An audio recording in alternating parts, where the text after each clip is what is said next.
Mother's Day to my two moms. Kasama ka, Mamo. Happy Mother's Day. Ayaw, maganda ka dyan, Mamo. May filter to ha, para bistisang ka. Happy Mother's Day. I love you. One more, ma'am.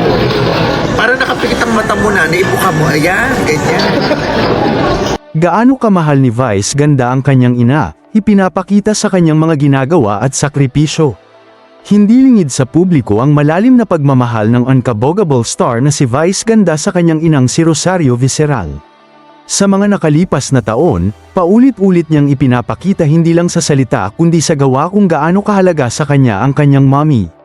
Batay sa mga ulat at mga naging pahayag niya sa iba't ibang panayam, inamin ni Vice na ang kanyang ina ang isa sa pinakamahalagang tao sa kanyang buhay.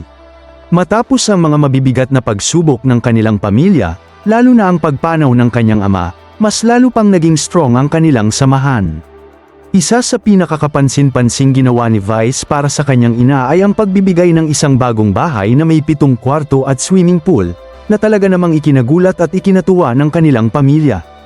Ayon sa ulat, ginawa niya ito bilang pasasalamat at paraan ng pag-aalaga sa kanyang ina habang nabubuhay pa ito. Bukod dito, kilala rin si Vice sa pagiging hands-on na anak. Sa kanyang mga vlog, makikita ang simpleng bonding nila ng kanyang ina, nagluluto, nagtatawanan, at nagkukulitan. Sa isang Mother's Day vlog, niregaluhan din niya ang kanyang ina ng kwintas na may diamante, bilang simbolo ng kanyang pasasalamat at pagmamahal. Sa mga panayam, madalas ding sabihin ni Vice na walang bagay na hindi niya gagawin para mapasaya ang kanyang ina. Ayon pa sa kanya, ang kanyang ina ang nagbibigay sa kanya ng inspirasyon at dahilan upang patuloy na magsikap at magpasaya ng iba.